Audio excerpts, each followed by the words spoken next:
Hi, everyone. It's Cami, and I'm super excited to introduce you to my client, Heidi Smith, who is the. Hi. Hi, Heidi. Heidi's the founder, the CEO, the brains behind Jurilogical, which is a legal services startup in London that offers online training courses and consulting services for barristers who are basically English lawyers, right, Heidi? Right, you said that better than I did. You say that better than I can. Wow, you should be marketing my product. So take me back to the beginning. Why did you start Jurilogical? What was the gap that you saw in the market? Wow, it goes back quite a long way. I started working in that sector in 2011, and I was just working one-on-one with really senior barristers at the English bar, and it was all around offering a different skill set from a different sector. So lawyers tend to, their training takes them through legal process, legal advice, advocacy, legal skills. That's what their curriculum is. But most of them are running a small business, but they just don't see it like that. Right. And They learn how to be lawyers and do the important work of lawyering. But one of the things that surprised me in working with you is that, especially the way things work in the UK, they operate as independent contractors, as small business owners. And so these entrepreneurial skills, they really need them and they don't learn them. and also it doesn't barristers are not attracted to that work in order to be entrepreneurs. They are attracted to be cerebral academic lawyers that are paid better than academics. I mean, that's really what attracts most of them. So when you start saying to a barrister, you need to be thinking about marketing, you need to think about selling, you need to be thinking about business planning or financial planning, they look at you as like, no, that's not my job. You don't understand my job. I'm like, actually, I really do understand your job. And if you start doing all these things, your practice is going to really take off. It'll allow you to do more of your job and do it more easily because you've got these systems and processes in place. Exactly. So, but you can't use that terminology. You have to use completely different language. You have to speak to them in a language that doesn't refer to any of those. Speak to them in business language because they will switch off. Yeah. So tell me about. Sorry to interrupt. I want to just take it back for a second and talk about the first iteration of Jurilogical, because Jurilogical wasn't always Jurilogical. So tell me about the first version of the company and the website, and what you were doing there to kind of grow things.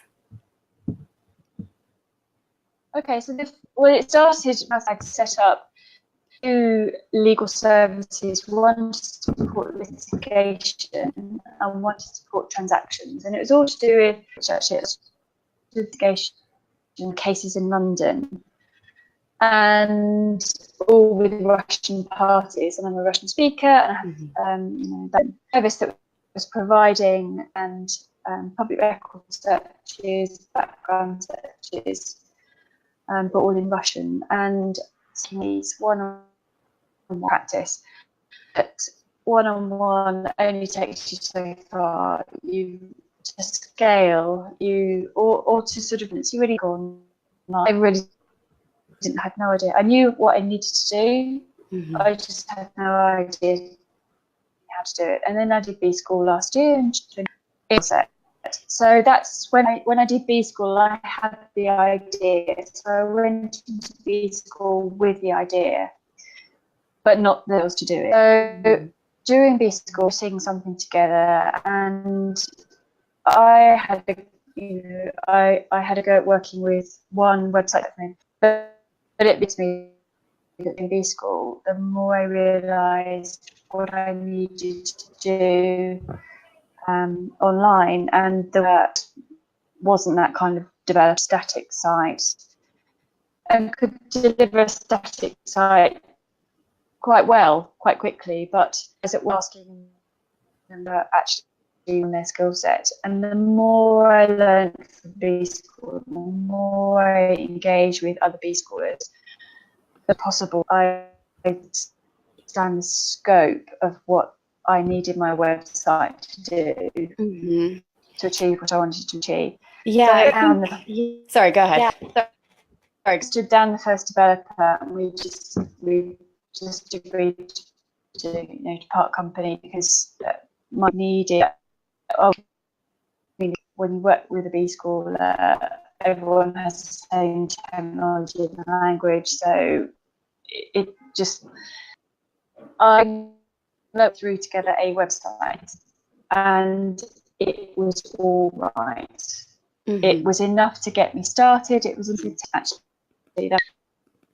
So I used that site to test the concept and engage with clients working could only get me so far, and I knew that I needed a proper website that was integrated, automated, and just delivered a really seamless. So I think one of the really interesting things for me about your project is that what you needed went so far beyond just a website. You know, anybody can deliver, a lot of designers, a lot of developers can deliver a website, but what you really needed was a very specific solution to your problem, as well as this complete platform that, you know, you have different products and services. You've got some one-on-one services, some courses. You've got about 5 different ideal customer avatars. So we really needed to drill in on a way to present information to these 5 different types of people in a very simple, very clear, very accessible way, as well as build you this platform that helps build your business in turn. And so for me, that was a really interesting challenge, because it was so much more than a website. So what I'd love to chat about a little bit. Yeah. So sorry, go ahead. I think there's a delay in the audio here. Yeah. So that was the biggest challenge, and I'd done a lot of thinking. You know, even before we and the audience. So I have three types of barrister in terms of range of experience, each specific. And then I have 2 services that I need to deliver for the back office. Their script is so different, but I needed something that looked streamlined, clear, that everyone knew exactly where they needed to go to get the product or the service. The challenge, they are so smart. They are, you know, some of the smartest lawyers in the world, probably. And I warp speed, you know, less than I do. And I knew that I needed that site to go piece of information within seconds, because if they don't, they would just switch off, they'd be gone. And we talked about, you know, copy, and we work hard to reduce my copy. And I was with different types of potential customers. So that was the challenge that we had at the start. Yeah, and it was, I think, oftentimes we look at a product or a website that looks quite streamlined and simple. I always think of Apple when I think of simplicity. Like, you look at an iPhone and you think, oh my God, of course, this is the thing. And it seems so obvious and it seems so easy. But actually, the process that you just described is a process of doing really deep work and uncovering all of those layers. And it's a lot of behind the scenes strategy work that we did together to get to an end result that looks simple and effortless and easy on the outside. Oh my goodness, it was to get something that looks as simple as my site now looks, took so much work, you know, for both of us. I just turned on Vimeo, sorry. It was so much work for both of us, and required, I mean, I had to really think hard about the user journey. You know, someone comes to my site, where do they go next? And we talked a lot about navigation and the menu structure at the top of the page, and then we had 2 calls to action, a direct and then a transitional call to action. So that all had to be integrated onto, you know, each each page. And the other thing we talked about a lot was around sales pages. So for my audience, a sales page that looks like a sales page, that's just not going to run with them. It's such a turn off. So we had to design something that was very slick, very distilled, but still communicated the message really clearly about what we wanted them to do next. So you're always trying to get someone to your buy now page, but we discussed at length that there's an interim step that we need to take to get them to get to the buy now page. So that's what we needed to put on. I mean, it's all over the site actually. When you look at the site, there's when you know what's behind the site, it's sort of obvious where we're directing people. But there was a lot of work planning the user journey and really understanding what the user experience was going to be. And planning it from multiple points of view as well. So planning it for the person who's coming for the very first time and hearing about you for the first time. And then also thinking about the experience of somebody who's coming back, or coming through a different device or a different screen size. So not only were we thinking about these different customer groups that you have with different needs, but we were thinking about them at different stages in that journey with you and across different platforms, which is so key, because not everybody comes from the same place, obviously. Yeah, and obviously when we went in and you went up and set up Google Analytics for me, then you can start to really understand where people are coming from. And now I'm tracking the analytics. I can see that, you start to see where people are coming from and where they're going to, and they're all following the user journey that we discussed. They're coming into the homepage and then they're going to their sales page based on their profile. So, I know that the work, the investment we made up front in planning out those user journeys was really, really worthwhile. That I'm so happy to hear that, because I think for me that's really one of the things that separates a website that looks nice from a website that's actually really effective. And that planning and then tracking the payoff and knowing that people are going on the journey that we designed for them to really elegantly and really quickly guide them to that action that you want them to take is so gratifying. Yeah. Well, we did, and we talked about this at the very start, and I said, I don't want a website that looks nice and doesn't do anything. Like, no, don't worry, it'll work. Yeah, I don't believe in those. Yeah, and that's what we created by the end.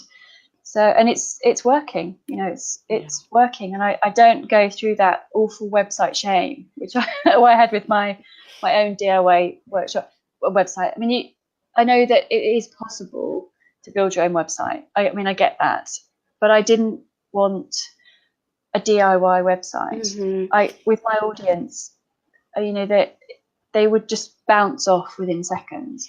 Yeah, well, it goes beyond the technical. It's technically possible to build a DIY site, and in fact, the tools have never been better, and it's never been easier. But it's not just about making something technically possible. It's about all those other things that we've talked about. And I love that you mentioned that you're out of website shame. So tell me a little bit about the reactions to the new site, what's been happening since we launched, and how you've been using that in your business.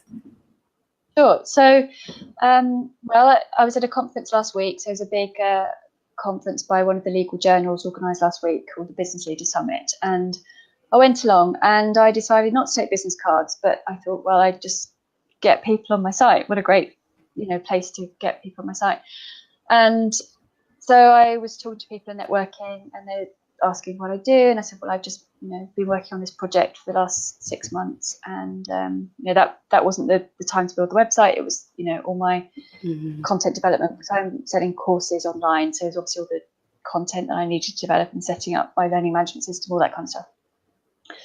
So, people getting out their phones and, really senior lawyers in law firms, and their reactions like, wow, yeah, wow, what a great idea. And just going through and clicking on learn more, and, a QC page opens up and they can, get the questions answered. They can book a call, they can, get a download, they can get on my list.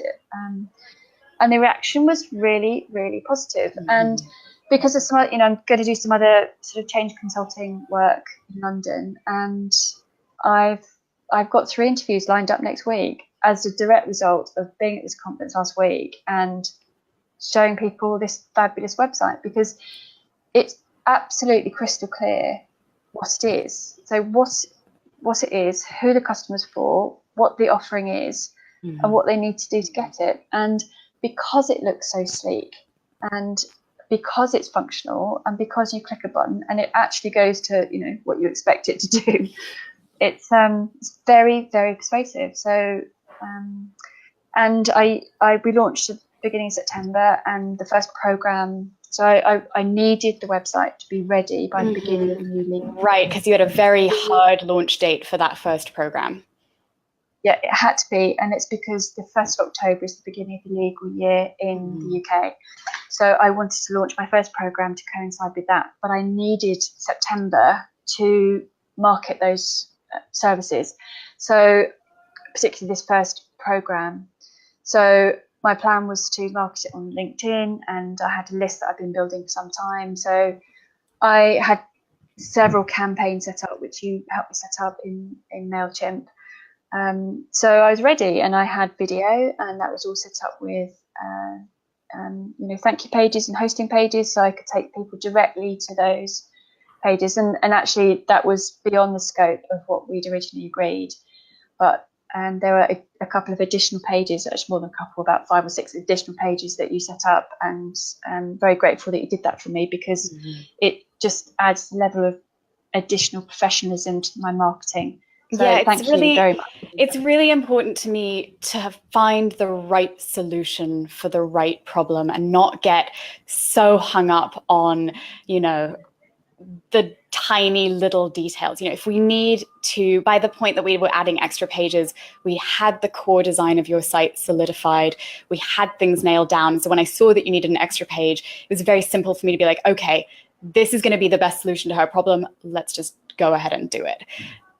Yeah, and I'm really grateful you did, because what it meant was, for the moment that I started marketing, I didn't have sort of fudged pages I wasn't taking someone to a Vimeo site to demonstrate a video, which, it's possible to do that, but actually it just adds another layer of professionalism, and everything looks fully integrated. And it's just one thing that, when you start opening things up in other pages and other third-party suppliers, when you can do it, that's all fine, but it just doesn't look slick. That's the thing. It's such a credibility builder, particularly as a newer business, as somebody whose name is getting in front of your clients, maybe for the first or the second time. Having those markers of trust and credibility, having that seamless experience is so important to the sales process. Because yes, technically you could do it without those things, but layering in that attention to detail, that's really where you start to see, is this a trustworthy service? Is this a high-end service, or is it sort of a knockoff? I always think about the handbags. There's Canal Street in New York where they sell the knockoff handbags, and you can look at them and they look amazing from a distance, but the second you start looking at those details, like the stitching and the glue, you can tell immediately that it's, a knockoff cheapy product. Yeah, and the veneer is so quickly revealed, actually, with things like that. And I think with business now, the thing is, anybody can launch an online business. Actually, it's if you had a good idea and a bit of time, you could probably knock out an online business in a week if you're really committed to it.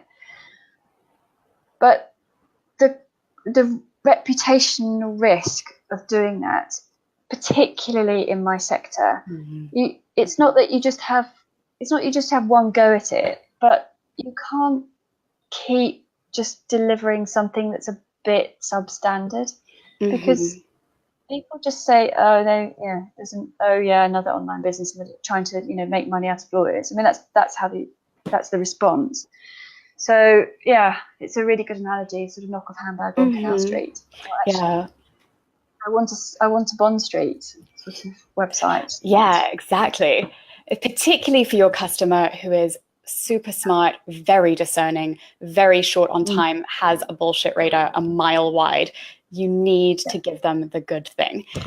And so I'm so thrilled to hear about the fact that you're using this as your business card, because it accomplishes so much more than a piece of paper ever could, that you're seeing people take the journey we designed for them, that you've had 3 interview offers, and that you have launched your program with confidence and with ease, and you've started to really dig into the material with your first cohort, which is so exciting. Yeah, and we're paying clients. I mean, paying clients from a start. I don't have in that sector, among the audience, reputation, background, history, anything. So to get paying clients and a good group of paying clients from top barristers' chambers in London. I mean, really, the top commercial sets are putting people through my program, and they wouldn't do that with, was it Canal Street? Canal Street website. Yeah, Canal Street website. They just wouldn't do it because, and there are people in the program who have never met me. So it's not like I have a relationship of trust with a person. It's that they've seen the marketing, they've got into the marketing campaign, they've seen the content, and that's been enough to encourage them to put money down and enroll in the program. Which is such an amazing process, because it takes some of the pressure off of you to be selling all the time and selling constantly. You can focus on delivering great content, knowing that you've got this amazing 24-hour presence that's doing that selling and that persuasion for you in a really elegant way. Absolutely. It's my sales tool. It's my number one sales tool, and it's very, very persuasive. Yeah, so I've seen it work. That just makes me so happy on so many levels. Yay! So what would you say, Heidi, to somebody who is thinking about investing in web design but is maybe on the fence, having some hesitations? What would you say to that person? So I'd say, really, number one, really think through before you spend any money, before you put any money down anywhere. Think through who your site is designed needs to serve. Who is, you need to understand your customer, and you need to understand what they expect, and then you need to be really clear about what you need your website to do.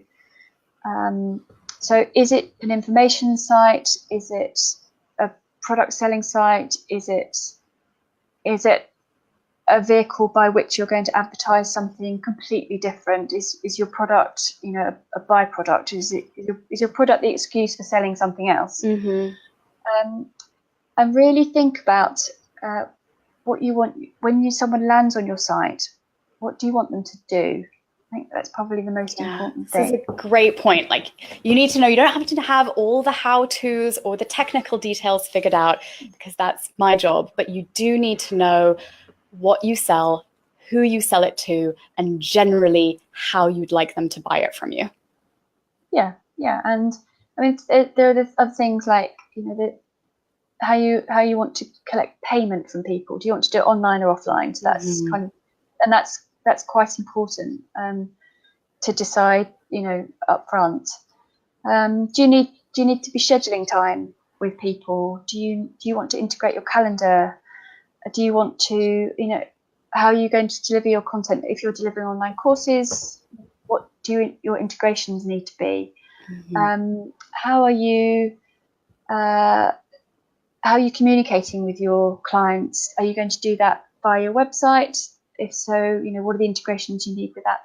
So there's so many things you need to think through before you do anything. And I think your developer or designer can guide you through that process, but you really do need to think about it, and don't expect your designer or developer to be able to do all that for you, because ultimately it's your business, and you're the one who really understands how it needs to work. And the clearer you can be with your designer or developer beforehand, they will be able to work collaboratively with you, and actually to also go into it with a mindset of collaboration. I do hear a lot of people sort of complaining about their designers or developers, but all I hear is actually completely unrealistic expectations on the designer, about solving business problems for you that you haven't really thought about yourself. So I suppose there are some things, and then sort of the things like, don't get hung up on your logo. Your logo will change. Don't get hung up on fonts and colours. I mean, it's important that you're comfortable and happy with them.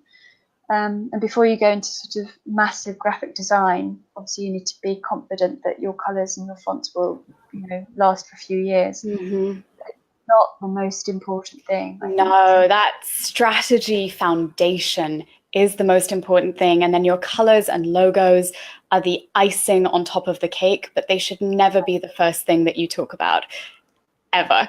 I think some people, when I get on the phone with prospective clients, often my first questions are those strategic questions. And I think some people find them quite surprising, because a lot, the standard is to start with, what colors do you like, or what do you want your logo to look like? And that's not my perspective at all.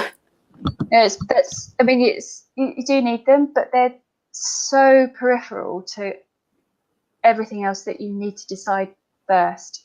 So really robust wireframes, really understand your user journey from beginning to end. Don't try and be too complicated in phase one. Phase two can come later, but get something working really well first before you overcomplicate.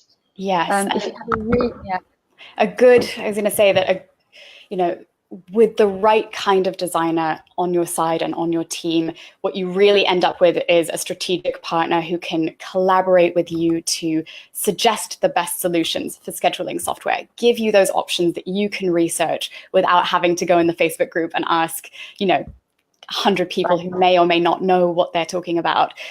So you really have that strategic back and forth and that collaborative partner.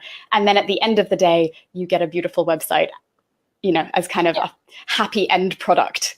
Yeah, well, a happy end of phase one product, because websites evolve, don't they? Yeah. So if you develop a really good relationship with your designer or developer, then that continues, and the amount of time that you will save in stress and sleepless nights and late delivery and all those things that if you get to the end of phase one with your designer or your developer, and you had a good relationship, you've had a good experience, then of course you're going to want to continue into whatever comes next, and it means you don't have to start from scratch again every time you want to do something different with your website.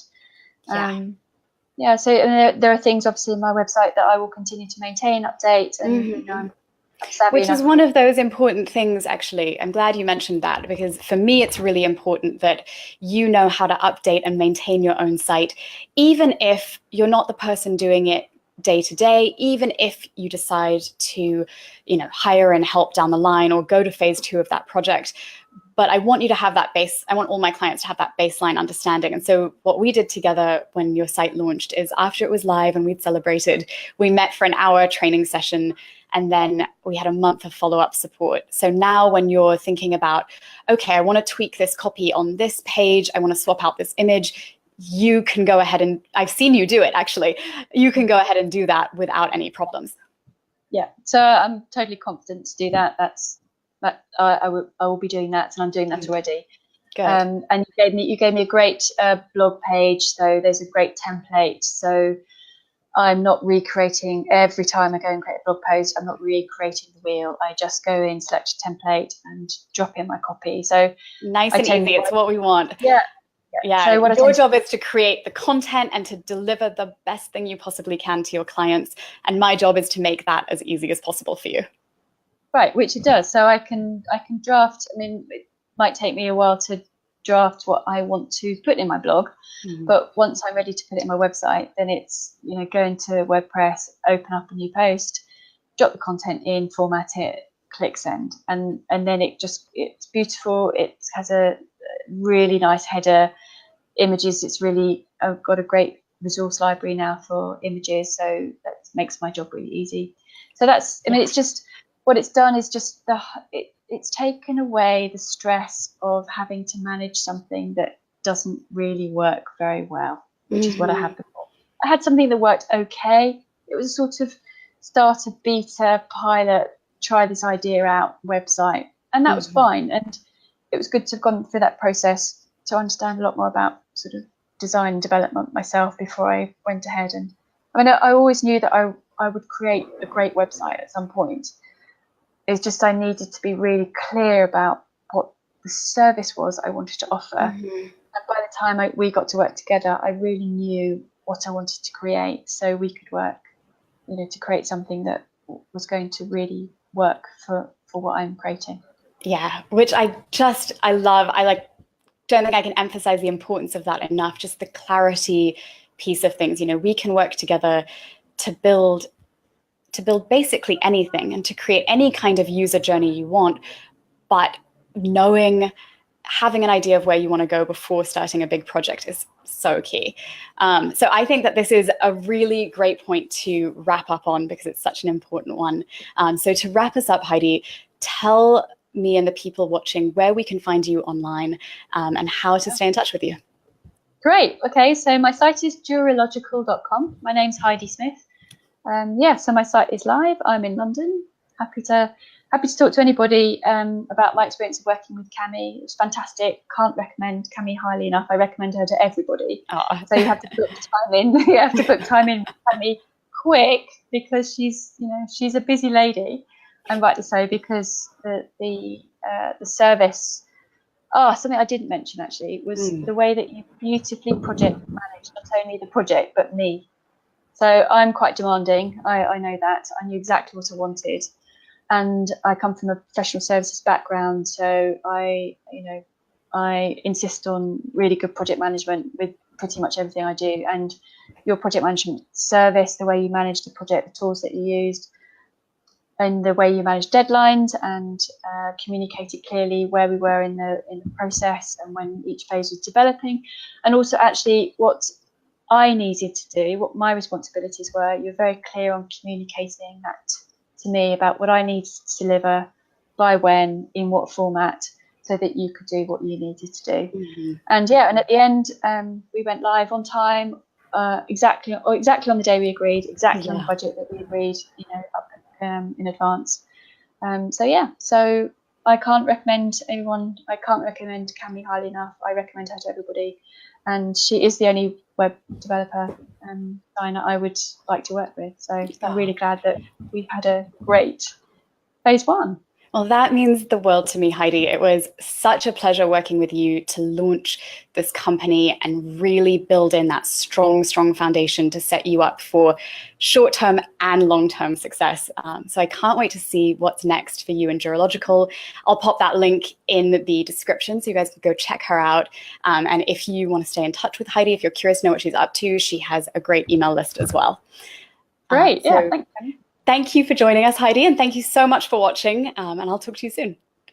See you soon, Cami. All right, bye. Bye.